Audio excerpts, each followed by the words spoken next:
दोस्तों, जय भीम, नमो बुद्धाय। मध्य प्रदेश में जो एक अमानवीय कार्य हुआ है, आप सब लोग उससे परिचित होंगे शायद, कि बीजेपी के एक नेता ने, प्रवेश शुक्ला नाम का वो व्यक्ति है, उसने एक जनजातीय व्यक्ति के ऊपर पेशाब किया। तो बाद में जब इसका काफ़ी हो हल्ला हुआ तो मध्य प्रदेश के मुख्यमंत्री शिवराज चौहान ने दशमेश रावत नाम के एक जनजातीय या आदिवासी कहना चाहिए व्यक्ति को अपने आवास पे बुलाकर, जिसको महल कहना चाहिए, क्योंकि आजकल तो जब मुख्यमंत्री है तो वो भी राजा हुआ। जब हमारे प्रधानमंत्री, प्रधान सेवक नरेंद्र दामोदर दास मोदी जब एक राजा की तरह व्यवहार करते हैं, संसद के उद्घाटन के वक्त एक शिगोल नामक ऐसे छड़ी को स्थापित करते हैं जो राजतंत्र का प्रतीक था, यानी प्रजातंत्र का नहीं, राजतंत्र का प्रतीक था उसको। तो इसका मतलब वो भी शहंशाह हुए। अब जब 100 शहंशाह हुए तो उनके प्रदेश के जितने प्रधानमंत्री हैं आजकल के टाइम में, तो वो भी उस राजशाही क्रम में राजा का औहदा तो उनका होता ही है। खैर, उन्होंने वहाँ पर बुला करके दशमेश रावत नाम के एक व्यक्ति के पैर पखारे, उसके चरण रज को अपने माथे पर लगाया। ये कितनी हास्यास्पद बात है। एक व्यक्ति जिसने किसी दूसरे व्यक्ति के ऊपर पेशाब किया, जो कि बहुत ही अमानवीय, बहुत ही घृणित कार्य था, तो उसके खिलाफ, जिसने ये कृत्य किया है, उसके खिलाफ कार्रवाई होनी चाहिए थी, कानून सम्मत कार्रवाई होनी चाहिए थी, उसकी गिरफ्तारी होनी चाहिए थी, उसको रिमांड पर लिया जाना चाहिए था, और फिर उसके बाद में उसको जो है कानून सम्मत जो है सज़ा मिलती। और जिसके ऊपर उसने इस तरह से पेशाब किया है, तो उस व्यक्ति को जो है ये दिया जाना चाहिए था, उसको क्षतिपूर्ति दी जानी चाहिए थी, उसको सम्मान देने के लिए कुछ और भी कार्य किया जा सकता था। लेकिन जो इस तरह से जो हमारे शिवराज सिंह ने किया, उस व्यक्ति की पहचान उजागर करके, जिसने जा करके ये बयान दिया बाद में कि मैं वो व्यक्ति नहीं हूँ जिसके ऊपर उस शुक्ला ने, प्रवेश शुक्ला ने पेशाब किया था। अब प्रवेश शुक्ला कौन है? प्रवेश शुक्ला एक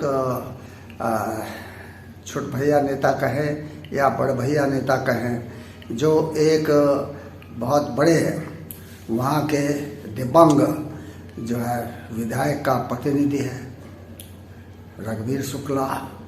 तो ये जो चीज़ है, इससे ये तो हुआ कि भाई भाजपा ने ये बहुत ही घृणित कार्य किया है, उनके लोगों ने किया है, और उससे भी ज़्यादा घृणित तो हुआ जो शिवराज सिंह ने किया है, और उससे भी ज़्यादा निंदनीय ये है कि उस आदमी को गिरफ्तार नहीं किया गया और उसको जो है कानून सम्मत प्रक्रिया नहीं अपनाई जा रही है ताकि उसको सज़ा मिले। लेकिन इसमें भी, इससे भी ज़्यादा अफसोसजनक बात यह है कि हमारे सब घोषित जो दलित समाज है, SC ST के जो नेता हैं, जैसे बहन मायावती हैं, उन्होंने कोई बयान नहीं दिया कि भाई ये गलत काम हुआ है और इसका क्या कहते हैं सही ढंग से निस्तारण होना चाहिए इस केस का। हमारे चंद्रशेखर रावण, जो आजकल चंद्रशेखर आज़ाद लिखते हैं, जिनके ऊपर अभी पिछले दिनों हमला हुआ था और उनके पीठ को छू करके जो है गोली निकल गई थी, जो मल्ल योद्धा महिला जो हैं, पहलवान महिला जो जंतर मंतर पर धरना दे रही थी, उनके समर्थन में जा कर के उन्होंने बड़े जो है दबंग तरीके से बयान दिया था। उन्होंने भी इस मामले में कुछ नहीं किया है। SC/ST जो है ये संयुक्त नाम है, शेड्यूल कास्ट शेड्यूल ट्राइब, यानी अनुसूचित जाति अनुसूचित जनजाति। तो ये तो एक ही हुआ ना। अब हमारे आदिवासी भाइयों के खिलाफ अगर कुछ होता है तो SC समाज को भी खड़ा होना चाहिए, उनको आवाज़ उठानी चाहिए। मध्य प्रदेश में जबकि 20-21% जो है आदिवासी हैं और 17-18% जो है वो अनुसूचित जाति के लोग हैं, तो ये उनके खिलाफ आवाज़ क्यों नहीं उठा रहे हैं? क्यों नहीं आप उनके खिलाफ जुलूस निकालते? क्यों नहीं उनके खिलाफ प्रदर्शन करते? क्यों नहीं उनके खिलाफ आवाज़ उठाते कि इसका जो है कानून सम्मत जो है कार्रवाई की जाए? तो ये सब दिखाता है कि हमारा समाज में कितना खोखलापन है। SC/ST समाज में ना तो ST समाज इसके लिए उठ रहा है, ना SC समाज इसके लिए उठ रहा है, और इसी वजह से इनके साथ में इस तरह का दुर्व्यवहार होता है। कहीं जो है दबंग व्यक्ति के घर के सामने से चप्पल पहन कर नहीं निकल सकते। कहीं पर क्या कहते हैं जो है किसी दबंग जो कुछ लड़के मिल करके दबंग लड़के मिल करके किसी एक जो है दलित समाज के व्यक्ति लड़के को बुला करके उसकी पिटाई करते हैं और उसको चप्पल चाटने के लिए मजबूर करते हैं। तो ये सब क्या है? SC/ST अलग अलग नहीं है, नाम अलग है, लेकिन एक्चुअली तो जाति एक ही है, पिछड़ी जाति। ऐसी जाति जो कि क्या कहते हैं बहुत ही कमज़ोर है समाज में। तो हमें बाबा साहब ने जो संविधानिक अधिकार दिए हैं, क्या हमें उन अधिकारों का प्रयोग नहीं करना चाहिए? क्या हमें उन अधिकारों के लिए आवाज़, उनके अधिकारों अपने अधिकारों के प्राप्ति के लिए आवाज़ नहीं उठानी चाहिए? तो ये बहुत आवश्यक है। जब तक हमारा समाज जागता नहीं है, SC/ST समाज जागता नहीं है, OBC समाज जागता नहीं है, तब तक इनके प्रति जो है अग्रणी जातियों का दुर्व्यवहार रुकेगा नहीं, ये तो बढ़ता ही रहेगा।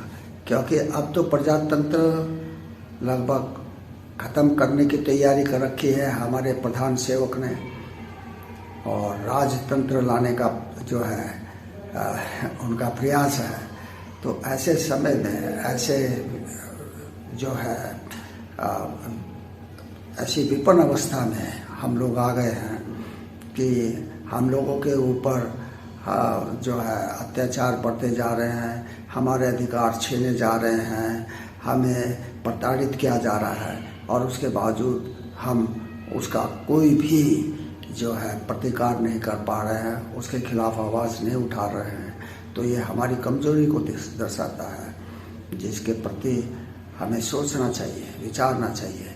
अगर बाबा साहब को आप मानते हैं, अगर आप मानते हैं कि बाबा साहब ने आपके लिए कुछ किया है, तो उन्होंने कहा है कि अधिकार जो है वो दया में नहीं मिलता है, उसको छीनना पड़ता है, उसके लिए संघर्ष करना पड़ता है। तो क्यों नहीं SC/ST समाज इस ऐसे प्रकरण को लेकर के आंदोलन तो नहीं कर रहा है?